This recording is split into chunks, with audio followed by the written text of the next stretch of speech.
A very good school friend of mine is an opera singer, and years ago, we've known each other since we were 13, 14 years old, where we joked about the fact that one day I would learn the piano and play Moonlight Sonata, and of course it seemed a totally absurd idea, but my 40th birthday just a few months ago, without him knowing, I worked really hard for hours working on the piece to be able to play it to him, and that was a fun surprise for him.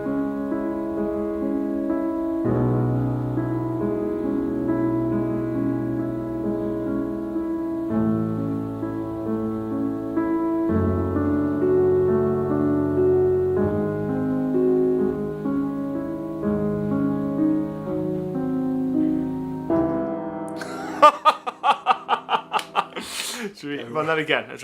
Okay, ready?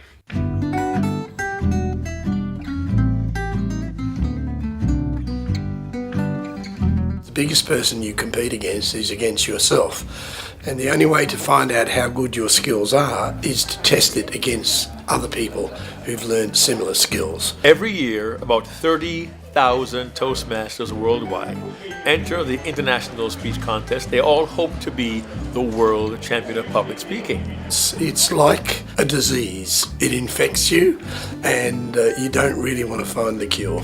The trick is to make your audience laugh, cry, and think in 7 minutes. It's not very easy to do. When somebody thinks you're wonderful, what a difference to your day. Seems as though your troubles disappear like a feather in your way.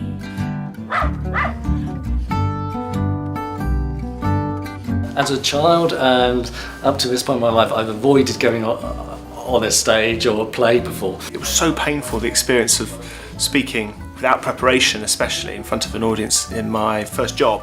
I thought there must be a way to improve. When I joined Toastmasters, I was looking for a place where I could develop some confidence. I was very shy, very nervous in a kind of social setting. When somebody thinks you're wonderful, tells you with a smile so sweet, what are little stones you're stepping on, just a meadow neath your feet.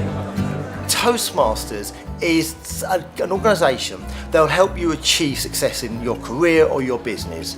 You build the confidence to speak up in meetings, to speak up in interviews. I used to think that I was reasonably self-confident until I actually had to stand up and give my first, and I suddenly found out how little I knew about public speaking. And how you greet the morning, you gaily swing along. At night you may be yawning, but your heart keeps singing a song. Okay, so welcome to the briefing to you. I've been asked by the Chief Judge to establish what is the speaking area. So I'm thinking the stage is the speaking area, unless everyone wants to do anything different. You will be wearing a tie? Yeah. All right, okay, we'll sort of clip it in the appropriate place there. I'll just relieve you of your wallet while you're there, you know. Yeah. Right, we'll better switch it on. Once upon a time, I was not a very happy person at all. But now, I'm ecstatic because I'm in Southampton. The lights, you all know how the lights work? Yeah, when the red light comes on at 7, we don't tell you if you go over the 7:30. If a speaker goes over or goes under time, as a judge, that's not your consideration. The timekeepers would look at that, and as the Chief Judge, I take the time sheet, and then I would announce if there's any time disqualifications. It was about 4 years ago that I thought, that's it, I'm leaving the corporate world. I did prepare 5 letters of resignation, which I never handed in, and it was only on the 6th letter that I got the guts to say, okay, that's it. And it actually came through Toastmasters, because in Toastmasters, yes, it is about public speaking, but more importantly, it's about finding your voice, and I have never looked back. Well, the reason I'm in Toastmasters is I found it a life-changing experience. Everybody has something to say Toastmasters gives them the means to say it. We're not here to make better Toastmasters, but to make better people. In the very unlikely event that the lights fail, am I right, there's an extra 30 seconds or an extra minute or something? I've never heard of it happening or heard of any... No, it happened in a world final once. And how you greet the morning, you gaily swing along. At night you may be yawning, but your heart keeps singing a song. I've always been an exhibitionist. Years ago I used to do stand-up comedy, and it's just this thing about standing up in front of people. I love storytelling, and I could see how Toastmasters could interact with my storytelling and improve my storytelling. The biggest thing for me with Toastmasters is the feedback. Ultimately, it's the feedback that you get from people that helps you improve what you're doing. So I can ask a dumb question. What if you fall off or drop something off a stage? If you fall off. So guys, I've got a set of playing cards. We'll draw for speaking order. Okay, so who'd like to go first? I'm not going to say who's got to go first, but it's up to you guys. Most speakers invest hours of time first in crafting, writing, editing their speech. They spend hours rehearsing, preparing, practicing. Some speakers actually hire coaches to help them with the skills they need to be very good on stage. I'm trying to connect with my coach, Malachi Talabi. Hello, Malachi. Hello, I can hear you. Yeah, I can. Can you hear me? I'm here with Guy, who is filming. Guy, I'm talking to Malachi, my coach, who has been helping me through the process. Look, Hola, Peter, hola. Hi Peter, nice to see you. I like the waistcoat, of course. Oh, thank you. Good luck. I've got 2 more rehearsals at, practice sessions at 2 clubs. One tomorrow, one on Friday. Ola is a very experienced comedian and speech writer. Ola mentioned he'd reached out to Malachi earlier, and Malachi had been nurturing him from the angle of performance. Did you see me when I walked in? I love it. It's nice. Okay. What I'm going to say, I want you to keep your diction.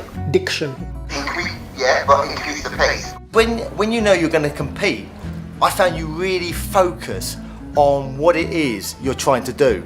You're really focused and you look at different ways, different approaches to questions. Over the years, the contest has evolved into a very serious competition, and everyone who enters with this goal in mind of being the world champion does devote literally hours of time to not just writing a good speech and speaking well, but delivering a good message, because anyone can give a good speech, but the judges require a strong message as well.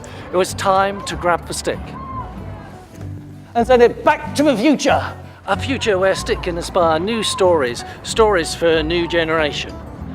It was time to pass the baton on to Peter.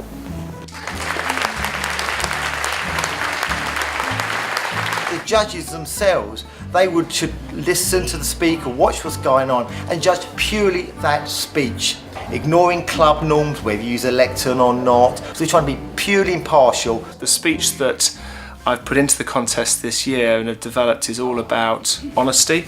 The speech opens with a story about a conversation I had with a friend of mine some years ago, where he asked me about my greatest weakness. Simon, what's your greatest weakness?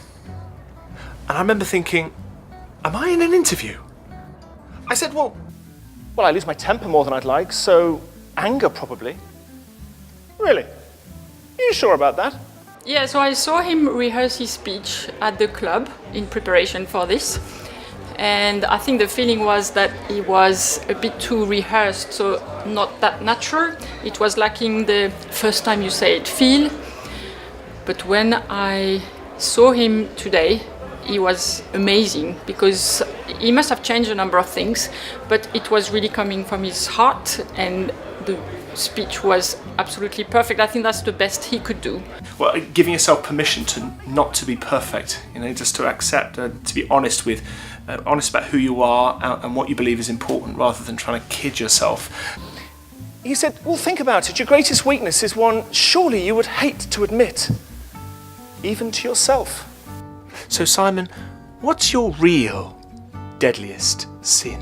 When you think about it, if you go all the way, you have 7 minutes to touch 2,000 live people and thousands more by video. And you want that 7 minutes to really count for something. The objective of the speech, first of all, will be not to throw up on stage, first of all. But then I really want to engage the audience. Raise your hand if you have faced redundancy. Well, most of us. It's about redundancy, taking something kind of serious and that resonates with many people and making it more light. So I never thought my speech would get any prize because this is the serious international speech, and usually they go for serious speeches. You know, it's just serious. I get there and I go, Abuela, es que mira lo que me ha pasado, es que redundancy. My grandmother looks at me and says, Sonita, when life laughs at you, you laugh right back.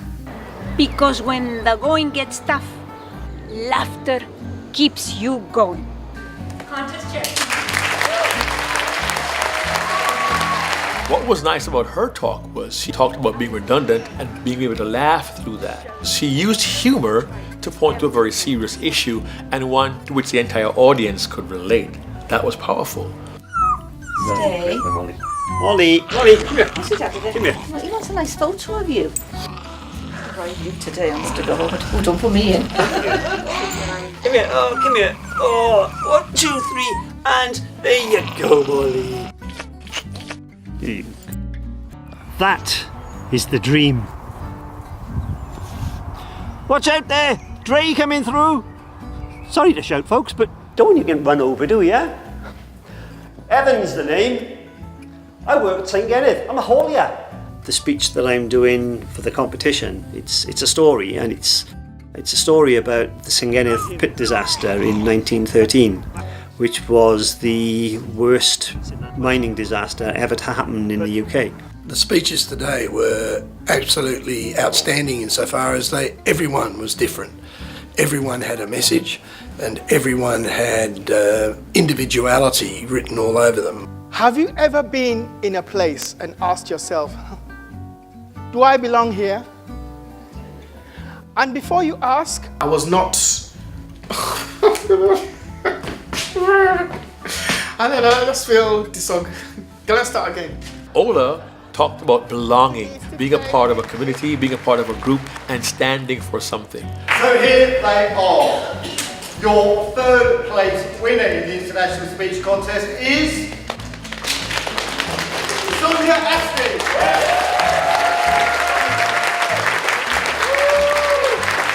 Yay! I won third place! I placed and I'm third.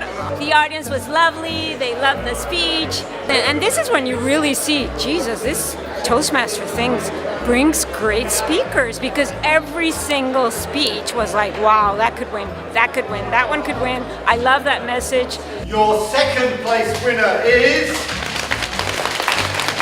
Ola Aleppo.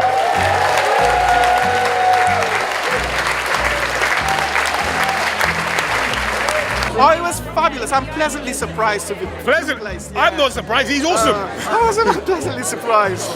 Our first place winner and representing the district in the World Finals. The first place winner is Simon Bucknall.